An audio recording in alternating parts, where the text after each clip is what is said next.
नमस्कार, मैं हूं आशुतोष और आप देख रहे हैं सत्यहिंदी.com पर हमारा विशेष कार्यक्रम श्रवणगढ़ की खरी खरी। हमारा वो कार्यक्रम जिसमें देश के जाने माने पत्रकार संपादक श्रवण जी अपनी तीखी टिप्पणियां करते हैं मौजूदा राजनीतिक माहौल पर, और उनकी तीखी टिप्पणियों से ना तो सत्ता पक्ष बचता है और ना ही विपक्ष, और दोनों ही तिल मिला के रह जाते हैं। आज फिर हम श्रवणगढ़ जी से बातचीत करेंगे एक बहुत ही महत्वपूर्ण सवाल पे। महत्वपूर्ण सवाल यह है कि जब चुनाव चल रहा है, 3 चरणों के चुनाव हो चुके हैं, 4 चरणों के चुनाव अभी बाकी है, वैसी स्थिति में अगर ऑस्ट्रेलिया का कोई पब्लिकेशन या कोई अखबार या कोई मीडिया अगर वो भारतीय जनता पार्टी के किसी नेता को फोन करके उनसे ये कहता है कि मैं आपका इंटरव्यू करना चाहता हूं, विषय ये है कि मोदी के बाद भारतीय जनता पार्टी के पास क्या कोई सक्सेशन प्लान है या प्लान नहीं है, तो ये एक महत्वपूर्ण संकेत है। पहली बात तो यह है कि किसी विदेशी मीडिया को इस बारे में दिलचस्पी क्यों होनी चाहिए कि मोदी के बाद भारतीय जनता पार्टी के पास कोई सक्सेशन प्लान है या नहीं है। ये इस ओर इशारा करता है कि दरअसल राजनीति किस दिशा में जा रही है और दुनिया भर भारत को किस नजर से देख रहे हैं, और मोदी से जुड़े हुए चीजों पर लोगों को कितनी ज्यादा दिलचस्पी है। हम जानेंगे श्रवण जी से कि श्रवण जी, दरअसल ये जो गुत्थी हमारे सामने आई है उसका क्या मतलब है और उसको आप किस नजर से देखते हैं और आपको क्या लगता है ये क्यों इस तरीके की बातें की जा रही हैं? ये बहुत इंटरेस्टिंग है आशुतोष जी। इंटरेस्टिंग ये है कि दुनिया उम्मीद कर रही है, इंतजार कर रही है कि मोदी जी कब जाने वाले हैं, और मोदी जी उतनी ही ज्यादा ताकत के साथ सत्ता में बने रहने का पूरा उपक्रम कर रहे हैं। मतलब बड़ा विरोधाभास है कि जो प्रजातांत्रिक देश है उनको बहुत पहले से लग गया कि भाई अब आगे क्या, क्योंकि भारत में इतना बड़ा देश है, 140 करोड़ लोगों का इतना बड़ा प्रजातंत्र है और इतना बड़ा मार्केट है इंडिया, तो कई लोगों की रुचि है इसमें कि भारत के भविष्य में रुचि है, और चीन और रूस को इलाके में देखते हुए भारत एक न्यूट्रल एंटिटी के रूप में बना रहे, इसमें भी प्रजातांत्रिक मुल्कों की रुचि है। फिर भारत ऑस्ट्रेलिया, अमेरिका और जापान और ब्रिटेन और कनाडा, इन तमाम मुल्कों के साथ कई संधियों में है, कई अलायंसेस में है, उन सब का भविष्य भी जुड़ा हुआ है। ऐसा नहीं है कोई ये आइसोलेटेड मामला नहीं है। ये काफी इंटरेस्टिंग है कि ऑस्ट्रेलिया का एक अखबार, पब्लिकेशन, एक भारतीय जनता पार्टी के एक नेता और एक लेखक, कॉलमिस्ट अंग्रेजी के, उनसे पूछता है कि भाई आपका इंटरव्यू लेना है और उसमें ये बात करना है कि बीजेपी का मोदी के बाद का उत्तराधिकार की योजना क्या है, कि मतलब मोदी जी को कौन रिप्लेस करेगा।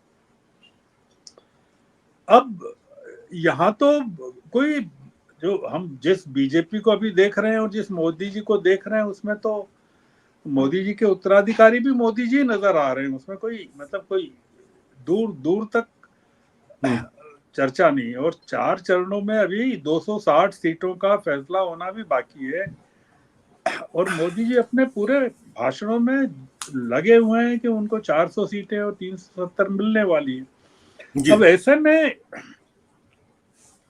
ये विदेशों में कैसे निश्चित मानकर, देखिए विदेशों के साथ, जो प्रजातांत्रिक मुल्कों के साथ एक दिक्कत है, चूंकि वहां प्रजातंत्र है, वहां बहुत सारी चीजें चुनाव के पहले पता चल जाती है कि कौन जा रहा है, कौन आ रहा है। इतने ट्रांसपेरेंट सिस्टम्स हैं कि वो, और दूसरा ये कि भारत को लेकर वो कई चीजें सर्वे अपने करते रहते हैं और उनको भारत के बारे में भी बहुत सारी चीजें पता चल जाती है कि यहाँ क्या क्या होने वाला है। तो अब जैसे कुछ लोगों का मानना है कि एलोन मस्क ने जो यात्रा स्थगित की या बाइडेन ने की होगी, तो उसके पीछे ये था कि भैया अब यहाँ तो सब बदलने वाला है, तो अपन क्यों फालतू झंझट में पड़े।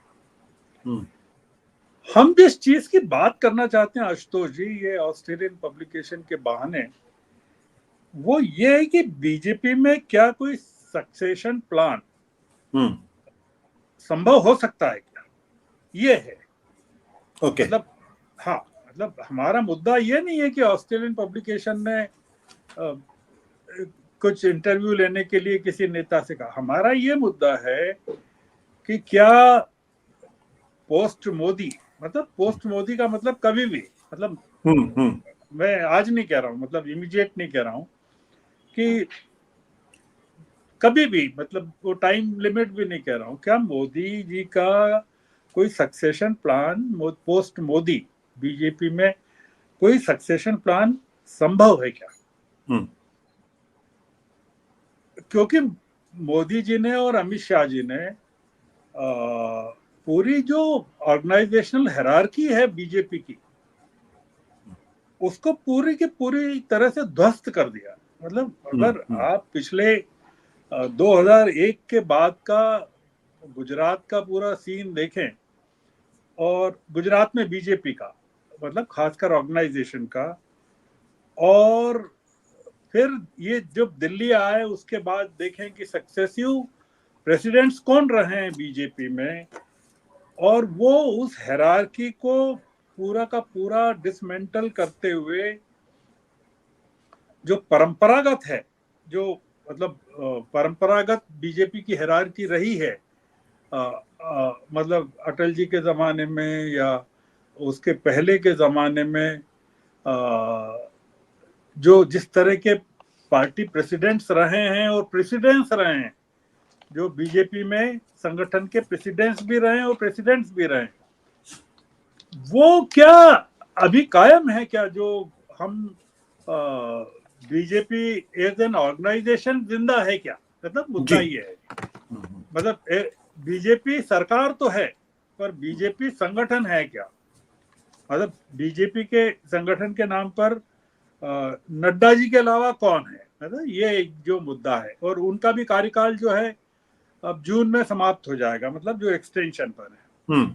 मतलब जो स्थिति राष्ट्रपति भवन की है प्रधानमंत्री के सामने, वही प्रधानमंत्री के सामने बीजेपी के पार्टी की भी है।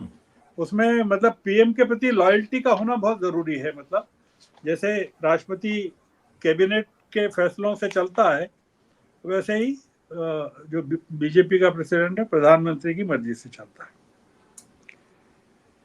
अब इसमें से क्या पॉइंट क्या निकलता है? मतलब हम बीजेपी की तो बात कर रहे हैं, पर हम ये बात कर रहे हैं कि क्या बीजेपी को नहीं बात करें अभी थोड़ी देर के लिए, तो साम्यवादी दलों के को छोड़ दें अगर, तो क्या कोई भारत में ऐसा राजनीतिक दल है क्या कि जिसके बारे में हम किसी सक्सेशन प्लान की ऑर्गेनाइजेशन के तौर पर कल्पना कर सकते हैं? मतलब हम बीजेपी के बारे में तो कर रहे हैं, मतलब उसको काफी रिडिकूल भी कर सकते हैं कि उन्होंने, क्योंकि वो एक ही मात्र पार्टी बची थी देश में, बीजेपी, जहां सक्सेशन प्लान को लेकर या सक्सेशन को लेकर चर्चाएं चलती थी। मतलब उसमें एक जो ये था कि जैसे अटल जी ने कहा था कि मेरे उत्तराधिकारी जो हैं अडवाणी होंगे, जैसे एक मुद्दा है।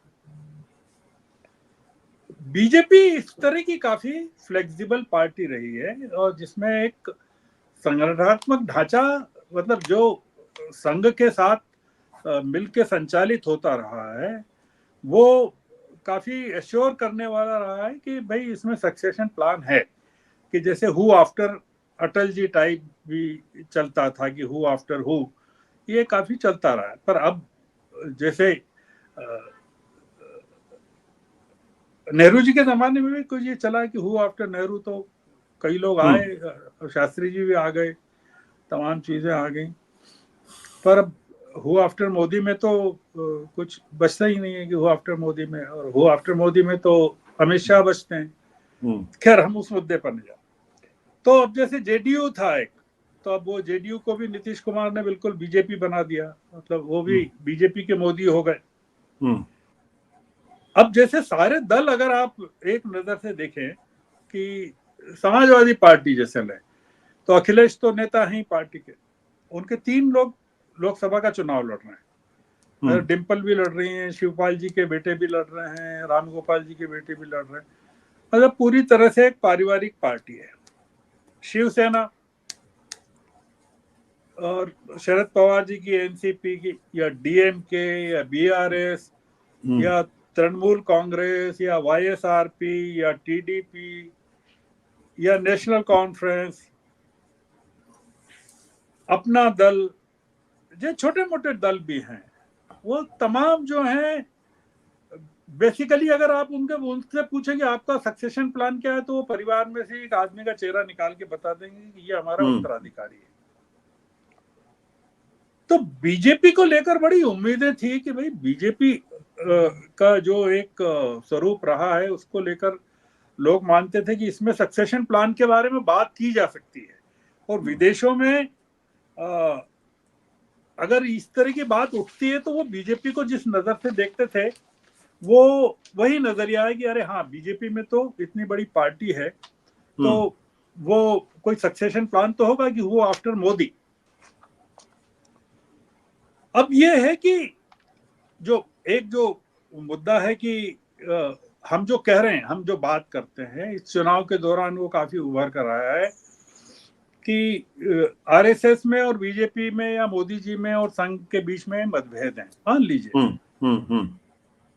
उसका बेसिक कभी आप ढूंढें या हम लोग ढूंढना चाहें तो उसका फर्क ही ये है कि आरएसएस अभी भी सक्सेशन प्लान पर चल रहा है और बीजेपी ने सक्सेशन प्लान को धता बता दिया है। मतलब बीजेपी में कुछ जो एक जमाने तक आरएसएस और बीजेपी में जो तालमेल बना रहा वो ये था कि दोनों में सक्सेशन प्लान थे और दोनों मिलजुल कर काम करते थे। जी जी जी। अब आरएसएस में तो है सक्सेशन प्लान, मोहन राव के बाद कौन होंगे ये भी पता है सबको। और मतलब बीच बीच में ये चलता रहा कि मोहन राव ने अपने विरोधियों को किस तरह से क्या किया, फिर उसके बावजूद भी एक सक्सेशन प्लान है वहां। अब दोनों के रास्ते अलग हो गए, संघ के और बीजेपी के। मतलब संघ, बीजेपी ने या मोदी जी ने संघ का रास्ते ही छोड़ दिया। उन्होंने कहा कोई सक्सेशन प्लान नहीं, हम हैं वही अंतिम सत्य है जी। तो इसलिए पूरा का पूरा मामला बदल गया। वो इसीलिए संघ का पेपर लिखता है कि अकेले मोदी जी की छवि के दम पर चुनाव नहीं जीता जा सकता। तो वो एक हिंट था कि भैया आप सक्सेशन प्लान बताओ कि भाई आप पार्टी को लेकर साथ चल रहे हो कि नहीं चल रहे हो, या हिंदुत्व के दम पर ही आप लड़ना चाहते हो या मंदिर के दम। देखिए एक चीज जिस पर मैं अब आखिर के 1-2 मिनट में बात करना चाहता हूं वो ये कि मोदी जी ने क्या किया। मोदी जी ने क्या किया कि बीजेपी को भी व्यक्तिवादी बना दिया और कांग्रेस को भी परिवारवादी बना दिया। मतलब बीजेपी, मोदी जी के कई कॉन्ट्रीब्यूशंस में एक ये कॉन्ट्रीब्यूशन भी बहुत जबरदस्त है।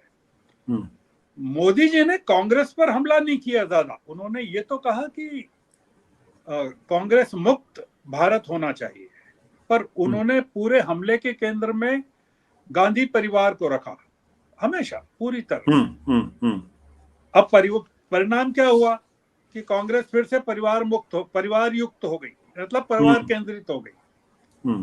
मतलब अब आप पा रहे हैं कांग्रेस को कि जो कांग्रेस थोड़ी बहुत भी मतलब डिसेंट्रलाइज हो रही थी या डिकोड किया जा रहा था कांग्रेस को, एक ग्रुप बना था उसमें G23 और डिसेंट्रलाइजेशन और तमाम चीजें बात हो रही थी।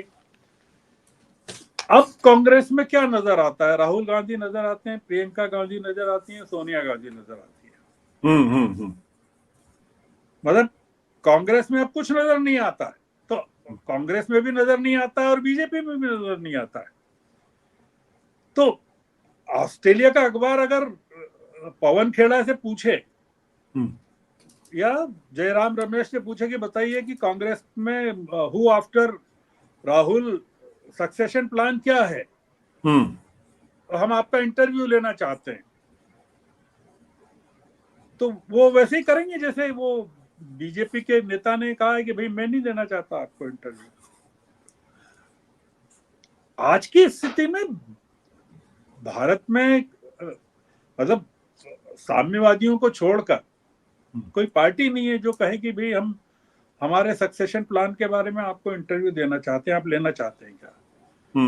और साम्यवादियों की कोई वक़्त नहीं है। मतलब वक़्त का मतलब इज्जत तो है, पर एक पॉलिटिकल फोर्स के नाते तो ये जो अब जो बीजेपी व्यक्ति केंद्रित और कांग्रेस और रीजनल पार्टीज परिवार केंद्रित हैं पूरे के पूरे उसमें। अब मैं आखिरी पॉइंट 1 सेकंड में 2 मिनट में 1 मिनट में कहना चाहता हूं जी कि बीजेपी में जब भी सक्सेशन प्लान की दिक्कत आएगी पोस्ट मोदी कभी तो होगा, पोस्ट मोदी की नहीं होगा। मतलब पोस्ट का मतलब है डाक कभी तो निकलेगी ना डिब्बे के बाहर। तो बीजेपी कई भागों में टूट जाएगी। मतलब बीजेपी को इस चीज की कल्पना भी नहीं होगी कि पोस्ट मोदी सक्सेशन प्लान की जब जरूरत पड़ेगी, मतलब वो जिन औद्योगिक घरानों में वसीयत नहीं लिखी जाती है और उनमें मुख्य नायक के पटाक्षेप के बाद जिस तरह के घमासान मचते हैं, बीजेपी में भी वही होने वाला है। इसलिए ऑस्ट्रेलिया के अखबार को अभी काफी इंतजार करना पड़ेगा, थोड़ा तो इंतजार करना ही पड़ेगा कि वो बीजेपी कब उस स्थिति में टुकड़े टुकड़े होती है और सक्सेशन प्लान के बारे में जब भी चर्चा मजबूरी में करना पड़ेगी तब किस तरह की चर्चा होगी। बस मैं इतना ही कहना चाहता हूँ जी। Thank you sir.